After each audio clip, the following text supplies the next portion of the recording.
Bienvenue bien-aimé, le Seigneur m'a emmené en enfer pendant 351 jours, et il m'a emmené au paradis pendant 40 jours. Ce jour-là, en prière, lorsque je suis tombé pour la première fois dans l'ecstasy, je respirais car je n'étais pas mort. Les gens essayaient de me réveiller, mais ce n'était pas possible. Puisque je travaillais avec des pasteurs, ces derniers ont compris que le Seigneur travaillait avec mon esprit. Et chaque fois que je tombais dans l'inconscience, ces hommes de Dieu gardaient mon corps dans une pièce privée. Bienvenue, je suis pasteur Aston Adam Ambaya, de l'église de la Chapelle Sacrée au Congo. Frère, personne ne m'a prêché l'évangile, j'étais dans un bar avec mes amis en train de boire de l'alcool, quand soudain j'ai entendu la voix de Dieu m'appeler, j'étais abasourdi, je me suis dit je ne suis pas chrétien, mais pourquoi ce Dieu s'intéresse-t-il à moi? J'ai résisté à la voix de Dieu, et j'ai dit que je ne servirais aucun Dieu, mais ce fut ce jour-là que les choses ont complètement changé dans ma vie. À la fin j'ai donné ma vie à Christ, et j'ai été ordonné par un homme de Dieu qui m'a formé dans la doctrine. C'est dans cette église que j'ai servi Dieu, bien-aimé. C'est le Seigneur qui m'a chargé de rendre témoignage de ce que j'ai vu et des choses dont je vais parler. En fait, cette expérience avec le Seigneur a commencé un jour alors que je priais la nuit, alors que je continuais de prier. J'ai senti une lumière, quand je voulais vérifier qui avait allumé l'ampoule que j'ai éteinte. C'est alors que j'ai vu une lumière intense. Elle était 100 fois plus grande que le soleil. Je ne pouvais pas regarder cette lumière et je suis tombé sur le sol dans le coma. Cette expérience n'était pas une expérience de mort car je respirais, c'était de l'ecstasy car j'étais ravi en esprit. Aussitôt que je me suis effondré sur le sol, j'ai immédiatement entendu une voix au milieu de la lumière qui m'a appelé par mon nom et m'a dit, « Mon fils, Aston, tu as été choisi par Dieu pour être témoin de choses que tu vas voir. Tu vas dire au monde les secrets que je vais vous montrer, et tu vas dire au monde entier que l'enfer est réel. Quiconque refusera de suivre mon chemin tombera dans cet endroit horrible. » Alors que j'étais dans le coma, quand je me suis levé du sol, j'ai vu que j'étais debout, mais mon corps était toujours étendu sur le sol. Je me demandais ce qui m'arrivait. Je suis devenu incapable de toucher des choses physiques. Je veux dire que je ne pouvais même pas toucher mon corps, car il n'y a pas de lien entre les vivants et les morts. J'étais ennuyeux car chaque fois que j'essayais de toucher des objets, ma main traversait des objets matériels et physiques. Les personnes qui dormaient dans ma chambre ne pouvaient pas voir mon esprit. Quand j'ai essayé d'ouvrir la porte de la chambre où on dormait, j'ai vu que mon corps était passé à travers cette porte d'acier. Je me posais des questions sur ce qui m'arrivait. En fait, j'avais tous mes sens, mon intellect, ma mémoire et ma volonté, mais je ne pouvais rien toucher. Tous ces phénomènes me dérangeaient et je paniquais. C'est ainsi que j'ai commencé à courir dans le quartier, et je criais au secours. Je suis allé voir mon pasteur chez lui à la maison. Quand je l'ai vu, j'ai essayé de lui parler, mais il ne pouvait pas me voir et il ne m'entendait pas. Je suis allé voir mes frères mais ils ne pouvaient pas me voir. Je suis allé dans la rue et j'appelais les voisins de venir voir ce qui m'arrivait, mais personne ne pouvait m'entendre. Chaque fois que je voyais les gens dans la rue, j'essayais de leur faire savoir ce qui m'arrivait, car j'étais vraiment inquiet et dépassé, mais personne ne pouvait m'entendre car j'étais dans une autre dimension. Je n'arrêtais pas de crier pour que les gens constatent ce qui m'arrivait, mais alors que je me déplaçais dans la rue, j'ai commencé à me rendre compte que j'étais le jour et je me déplaçais très rapidement par rapport aux personnes qui étaient en vie. C'est quand j'ai vu un homme passer au travers mon corps que j'ai commencé à réaliser que j'étais mort, alors que je parcourais le voisinage. Du coup j'ai vu un homme qui était dans la même situation que moi, car il pouvait me voir et il m'attendait. Cet homme était troublé et désespéré, et il pleurait et disait, « Pourquoi ces gens ont-ils enterré mon corps? Je ne suis pas mort, je suis en vie. » L'homme pleurait amèrement. Je continuais à me déplacer dans la ville et je commençais à voir plus de gens qui couraient pleurer comme moi. Ils se plaignaient tous du fait que leur famille avait enterré leur corps. Frère, ces gens que je voyais dans la rue étaient les morts. Ils étaient des esprits errants, car ils étaient morts et leurs âmes erraient sur la terre. J'étais aussi un esprit errant comme eux. J'ai réalisé que j'étais dans le monde des morts comme ces esprits errants. Ce fut quand je suis arrivé au 18e rue du Boulevard National, que j'ai rencontré un chanteur chrétien connu dans le pays. Ce serviteur de Dieu était connu et populaire. Quand j'ai rencontré le frère Charles Mombaya, j'ai vu qu'il était habillé en short et en chemise, mais ses vêtements étaient déchirés. Ceci était le tas de son âme. Quand je l'ai vu, j'étais abasourdi. Il était un chanteur populaire. Pourtant j'ai vu qu'il pleurait et disait, « Pourquoi ces personnes ont-elles enterré mon corps?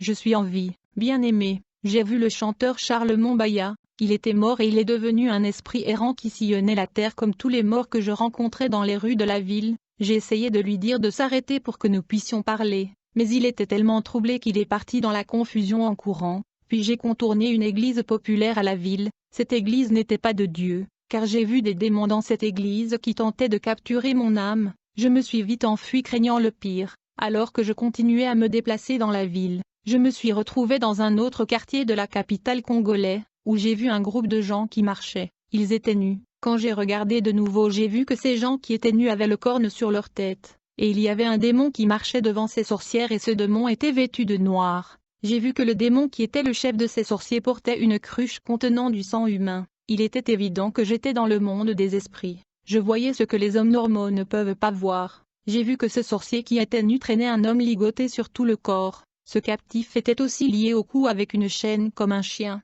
Cette âme captive était traînée comme un chien dans la rue et il se déplaçait à quatre pattes. Je l'ai entendu dire « Oh ma femme, toi qui es chrétien, lève-toi et prie pour moi ton mari. Ces gens ont capturé mon âme et ils sont en train d'entraîner mon âme vers la destruction. S'il vous plaît ma femme, je ne vais pas à l'église comme vous, mais s'il vous plaît réveillez-vous et priez pour moi. Je vous en prie mère de mes enfants, de mauvaises choses m'arrivent. » Ces sorciers ont répondu à ce captif « Restez tranquille et tais-toi, ta femme ne viendra pas te délivrer. » En fait cet homme ne voulait jamais venir à l'église bien que sa femme l'invitait souvent.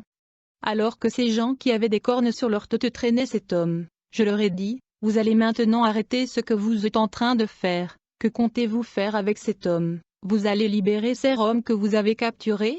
Rapidement leur chef qui avait également les cornes m'a regardé, et il a regardé ces sorciers et leur a dit, ignorez cet homme, nous devons avancer. Ce démon et les sorcières m'ont ignoré et ils ont continué à traîner ce captif enchaîné avec eux. Alors qu'ils avançaient, j'ai décidé de les suivre. Je leur disais vous allez libérer cet homme. Enfin nous sommes allés jusqu'à un endroit qui ressemblait à un complexe, où j'ai vu ce démon suspendre cet homme sur un bois. Ils ont massacré et déchiré son corps et ils ont partagé sa chair, et je les ai vus dévorer sa chair, et ils ont dévoré tout son corps. Quand j'ai vu cette scène horrible j'ai eu peur et je me suis enfui de peur d'être dévoré par ce démon. Alors que je me déplaçais dans les rues de la capitale la nuit j'ai vu beaucoup de choses que les hommes ne voient pas. En fait j'ai vu des gens faire des rituels sataniques et diaboliques au milieu du boulevard pour causer des accidents. J'ai vu des pasteurs et ces sorciers faire des rituels et incantations dans des églises pour envoûter les enfants de Dieu. J'ai vu des occultistes faire de rituels à la poubelle publique. Au sommet de l'arbre, des gens faisaient incantations. En plus aussi j'ai vu les âmes des morts qui erraient çà et là dans la ville. Le monde spirituel est horrible. Alors que j'errais dans la capitale comme les autres esprits errants je me suis retrouvé à l'hôpital général de la capitale. Quand je suis entré dans l'hôpital, j'ai vu deux types de personnes, je veux dire j'ai vu les vivants et les morts se déplacer à l'hôpital. J'ai vu des êtres physiques et des êtres spirituels. Très rapidement je suis entré dans la salle du soin intensif. Du coup j'ai vu un médecin dire à un groupe d'infirmières, notre patiente est morte. Quand le médecin a parlé de cette façon, j'ai vu le patient qui était décédé. Il était assis sur le lit, à côté de son corps qui était déclaré mort, et cette femme disait au médecin, « Je suis ici assis sur le lit, pourquoi dites-vous que je suis mort, ne pouvez-vous pas me voir ?» Alors que ce patient essayait de parler à cet médecin, j'ai dit au médecin, « Vous faites une erreur, elle n'est pas morte, elle est en vie, ne peux-tu pas le voir ?» Puis je me suis adressé à la jeune femme, je dis à la femme « Tu dois dire à ce médecin tu es vivant, tu n'es pas mort ». La jeune femme me répondit, « Je leur ai dit que je suis en vie. Je pense qu'ils m'ignorent et qu'ils ne veulent pas m'écouter. » Du coup j'ai vu le médecin informer la famille de cette femme qu'elle était morte, et la famille a commencé à pleurer. J'ai essayé de dire à cette famille que leur fille n'était pas morte mais ils ne pouvaient pas m'entendre. À ce moment la femme a commencé à parler à sa famille pour leur dire qu'elle était en vie, mais ils ne pouvaient pas l'entendre. Enfin cette jeune femme me dit, « Nous ne sommes plus dans le monde des vivants, nous sommes dans l'au-delà, le monde des morts. Nous devons partir. » Cette femme a tenu ma main et nous nous sommes rendus dans la morgue de l'hôpital, où j'ai vu beaucoup de personnes qui étaient assises là en train de penser et refléter, et elles me semblaient tristes. Nous avons demandé à l'une d'entre elles, « Pourquoi êtes-vous assise ici triste ?» Il nous dit, « J'ai eu un accident et on m'a amené ici dans cet hôpital, mais le médecin m'a déclaré mort. J'ai dit à ma famille que je n'étais pas mort mais ils m'ont ignoré et ils ont enterré mon corps. Puisque je n'ai pas d'endroit où aller, je reste ici. » Le deuxième homme nous a dit, j'étais malade et on m'a amené ici et je suis mort, c'est pourquoi je suis ici. Bien-aimé, je veux te dire que le monde spirituel est réel et le monde physique est juste un voile qui cache les réalités du monde invisible. Il y a un monde physique et il y a un monde spirituel peuplé par des êtres spirituels. J'ai vu toutes ces âmes dans la morgue et ils se plaignaient du fait que leur corps était enterré et ils étaient coincés ici, et ils attendent leur heure. Alors que j'étais sur le point de quitter cet hôpital, quand je voulus ouvrir la porte, J'ai vite vu que ma main est passée à travers la porte et j'ai franchi la porte sans l'ouvrir. Quand je voulais marcher dans la rue, j'ai vu que je traversais et que je pénétrais les murs des maisons. Je pouvais passer à travers les murs des maisons et je pouvais voir des gens assis et endormis dans leurs maisons. J'étais effectivement un esprit errant sans corps qui traversait les murs de nombreuses. J'ai vu tout ce qui se passait à l'intérieur des maisons des gens, mais personne pouvait me voir. Je me déplaçais à grande vitesse, puis je me suis retrouvé autour de notre cimetière local. Quand je suis arrivé autour de ce cimetière, j'ai vu un groupe de personnes sortir du cimetière bien qu'il était tard dans la nuit. J'ai vu que ces personnes sortant du cimetière avaient un corps spirituel, car il y a un corps physique et un corps immatériel. Ces personnes qui sortaient du cimetière n'étaient pas des hommes ordinaires. J'étais en train de le regarder quand soudain j'ai vu un homme qui était assis sur une chaise devant la porte du cimetière. Il avait un livre qui ressemble à un livre d'inscription sur sa table. J'ai vu que ces entités qui sortaient du cimetière étaient dans la file d'attente devant cet homme pour pouvoir signer dans son livre d'inscription avant de quitter le cimetière. Ces démons du cimetière étaient sur le point de sortir afin de fonctionner dans le monde physique. Ils devaient au préalable inscrire leur nom dans le livre avant de quitter le cimetière. Lorsque la première entité a signé dans le livre, je l'ai vu sortir du cimetière et il était au milieu de la rue. Je regardais cet esprit, et j'ai vu qu'il a pris du sable et il a éclaboussé le sable dans les airs. Aussitôt, j'ai vu ce démon entrer dans le sable et prendre la forme de l'homme physique. J'ai vu que ce démon était vêtu d'un corps humain grâce au sable qu'il avait éclaboussé dans les airs, et il était devenu un humain car il avait maintenant l'apparence d'un humain. Puis la deuxième entité est sortie du cimetière, il a effectué la même procédure d'éclaboussure du sable dans l'air et il est devenu également un être humain. Cependant j'ai vu que cette entité était devenue une très belle femme avec beaucoup de cheveux, elle portait un vêtement serré et tenant un sac comme une femme terrestre. J'ai vu cette femme qui était un démon marchant dans la rue dans la nuit. Tout à coup un conducteur qui passait arrêta sa voiture afin de lui faire des avances, ne sachant pas qu'elle était un démon de cimetière, pas un être humain. Entre-temps, ces démons sortaient du cimetière, ils prenaient des formes humaines et devenaient physiques. J'en ai vu un de cette entité qui quittait le cimetière avec une photo d'un homme mort qu'il a pris sur sa tombe. J'ai vu ce démon entrer dans la photo de la personne décédée. Il a immédiatement pris l'apparence de la personne sur la photo et il était exactement comme l'homme dans la photo. J'ai eu peur de ce terrible phénomène. Pendant ce temps beaucoup plus de démons du cimetière sortaient du cimetière pour opérer dans notre monde. Enfin j'ai décidé de m'enfuir, après m'être éloigné de cet endroit. Je suis arrivé dans un autre quartier de la capitale, même si c'était tard dans la nuit. À ma grande surprise, j'ai vu il y avait un marché avec beaucoup de gens qui achetaient et vendaient. Je me suis dit, il n'y a jamais de marché à cet endroit pendant la journée et dans le monde physique. De où viennent tous ces gens qui viennent vendre et acheter dans ce marché mystérieux? Mon frère, c'était un énorme marché plein de monde. J'ai décidé de partir. Quand j'ai quitté ce marché de sorcières et des esprits maléfiques, alors que je m'éloignais de ce marché, j'ai vu un groupe de gens s'acheminer vers le marché. Ils avaient du coton sur les oreilles et leur nez. J'ai vu qu'ils enlevaient les cotons de leur nez et leurs oreilles, et ils étaient heureux de rejoindre le marché. J'étais étonné de voir tout ceci et j'ai continué de courir. Alors que j'errais dans la ville, je pleurais et je me disais que ce qui m'arrive. J'ai couru toute la nuit, j'ai vu des célébrités et des gens populaires qui sont déjà morts. Leur âme errait dans la ville. Ces gens n'étaient plus physiques car leur corps était déjà enterré, mais ils avaient leur sens, leur mémoire et leur raison tout comme moi.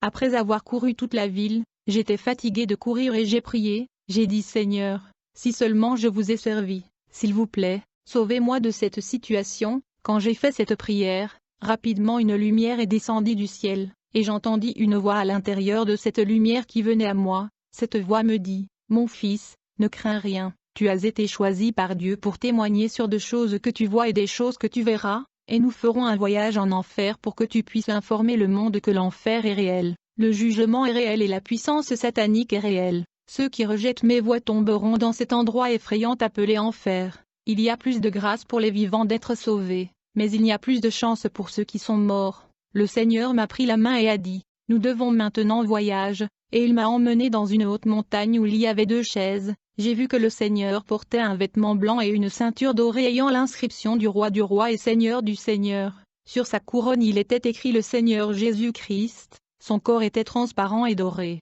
Je pouvais voir le Seigneur dans toutes les dimensions, le Seigneur n'était ni blanc ni noir mais doré et brillant, il y avait du sang dans les trous de sa main. Le Seigneur m'a montré la terre qui était dans les ténèbres, il m'a demandé, mon fils, que vois-tu?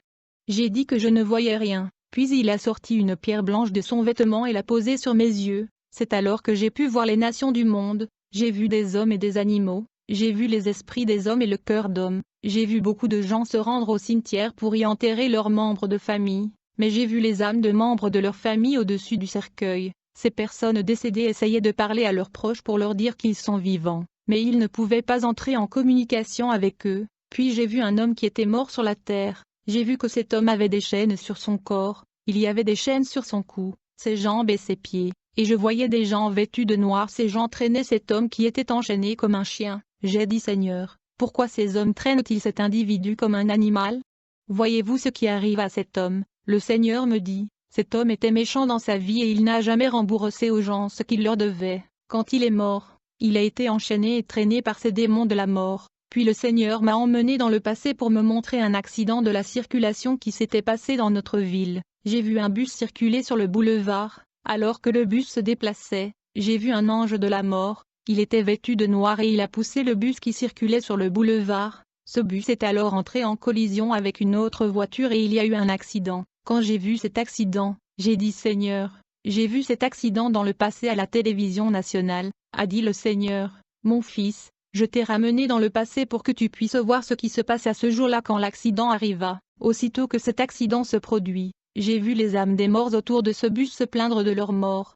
Ces personnes avaient la forme de leur corps qui avait reçu des chocs mortels dans l'accident. Elles avaient la forme de leur corps qui avait été déchiré à cause de l'accident. Jésus dit: ces gens n'ont pas donné leur vie à Dieu, c'est pourquoi ils se plaignent. Tu vas dire aux gens du monde qu'il n'y a que deux univers après la mort, qui est l'enfer et le paradis de Dieu. Ce sont là les destinations du peuple, dit le Seigneur. Sur la terre le méchant et le saint vivent ensemble, mais après la mort les méchants seront conduits à la demeure des morts et le saint dans le paradis de Dieu. Il n'y a pas de milieu. Quand les âmes des morts regardaient leur corps dans cet accident, j'ai vu un véhicule infernal de l'enfer, avec 12 esprits impurs à l'intérieur. Le démon qui était à l'intérieur de ce véhicule de l'enfer était habillé en gris, et ils avaient des couronnes noires. J'ai vu qu'ils avaient un pot de sang avec eux.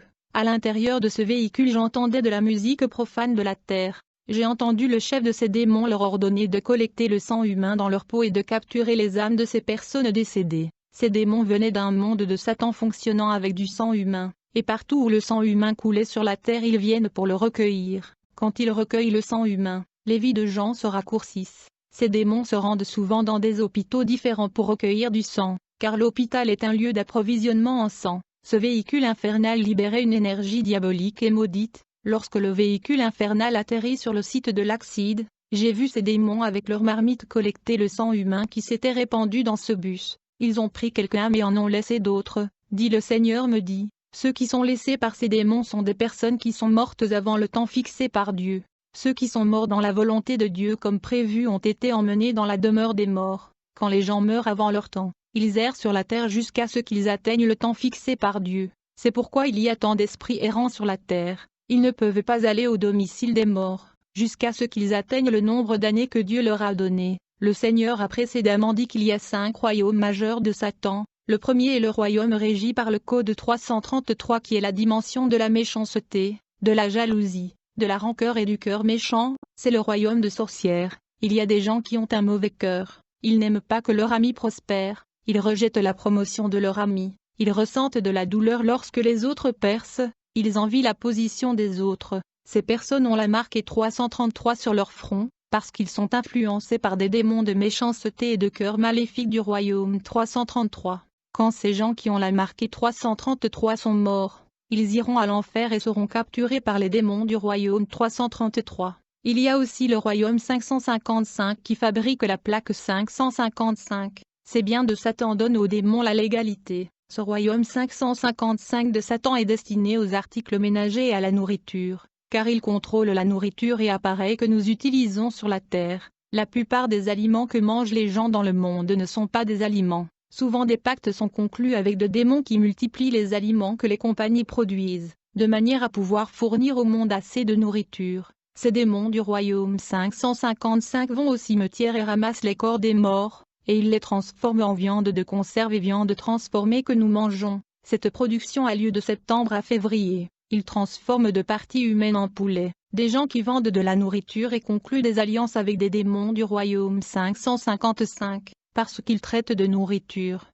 L'autre royaume de Satan est seul régi par le Code 666 qui traite du système mondial, de la tendance et du plaisir de ce monde. La Bible dit la deuxième bête exigeait de tous les peuples, petits et grands, riches et pauvres, libres et esclaves, à recevoir une marque 666 sur leur main droite ou sur leur front, afin que personne ne puisse acheter ou vendre sans la marque 666. L'autre royaume de Satan est le royaume 777, c'est-à-dire le royaume de domination et de pouvoir. La plupart des politiciens travaillent avec le démon de ce royaume, même les pasteurs qui aspirent à avoir des grandes églises et de grandes foules. Il y a aussi le royaume de Satan du Code 999 qui est le royaume qui traite des inventions et la technologie, tels qu'Apple, Android, et les nouveaux médias. Je me souviens quand le Seigneur m'a emmené dans le monde de Satan, j'ai vu la télévision à écran plasma. Le Seigneur a déclaré que cette technologie de télévision à écran plasma était utilisée dans le monde de Satan il y a 3000 ans.